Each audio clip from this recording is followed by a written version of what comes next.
On frappe. Entre Voineuf et Stépan. Tous restent immobiles. Dora chancelle, mais se reprend dans un effort visible. Stépan à voix basse. Yannick n'a pas trahi. Orloff a pu voir. Oui. Dora s'avançant fermement. Assieds-toi, raconte. À quoi bon? Raconte tout. J'ai le droit de savoir. J'exige que tu racontes, dans le détail. Je ne saurais pas. Et puis maintenant, il faut partir. Non, tu parleras. Quand l'a-t-on prévenu? À 10 heures du soir. Quand l'a-t-on pendu? À 2 heures du matin. Et pendant 4 heures, il a attendu? Oui, sans un mot. Et puis tout s'est précipité. Maintenant c'est fini. 4 heures sans parler? Attends un peu. Comment était-il habillé? Avait-il sa pelisse? Non, il était tout en noir, sans par-dessus. Et il avait un feutre noir. Quel temps faisait-il? La nuit noire. La neige était sale. Et puis la pluie l'a changé en une boue gluante. Il tremblait? Non, Orloff a-t-il rencontré son regard? non. Que regardait-il? Tout le monde dit Orloff sans rien voir. Après, après! Laisse Dora. Non, je veux savoir. Sa mort du moins est à moi. On lui a lu le jugement. Que faisait-il pendant ce temps-là? Rien. Une fois seulement, il a secoué sa jambe pour enlever un peu de boue qui tachait sa chaussure. Un peu de boue. Comment sais-tu cela? Stépan se tait. Tu as tout demandé à Orloff. Pourquoi? Stépan détournant les yeux. Il y avait quelque chose entre Yannick et moi. Quoi donc? Je l'enviais.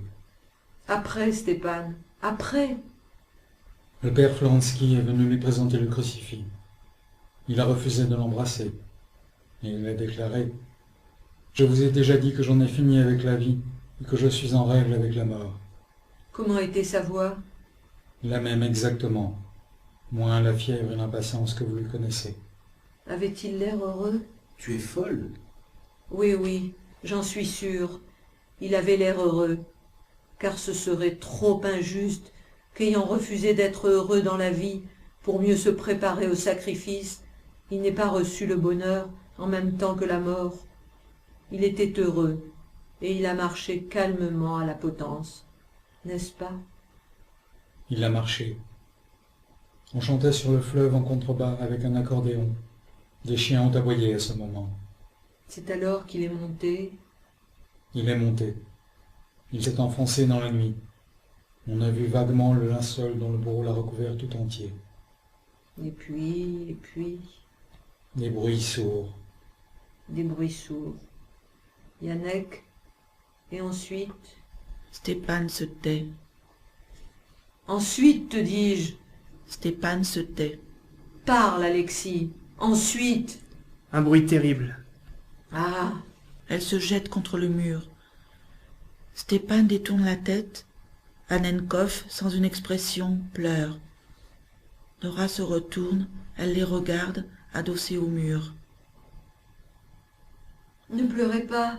Non, non, ne pleurez pas. Vous voyez bien que c'est le jour de la justification.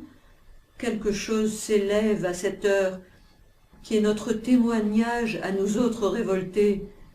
Yannick n'est plus un meurtrier. Un bruit terrible.